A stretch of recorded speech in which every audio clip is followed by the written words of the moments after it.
हाँ मेरे खुदा बंदा सदा आशिकां नूं रहंदे रोग क्यों ने ते चकवी चकवे दा इश्क कमाल दिठा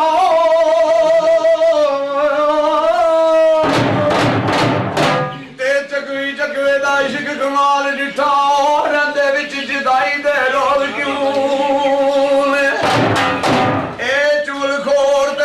बखील बंदे पराई गल विच पांदे भोग क्यों ने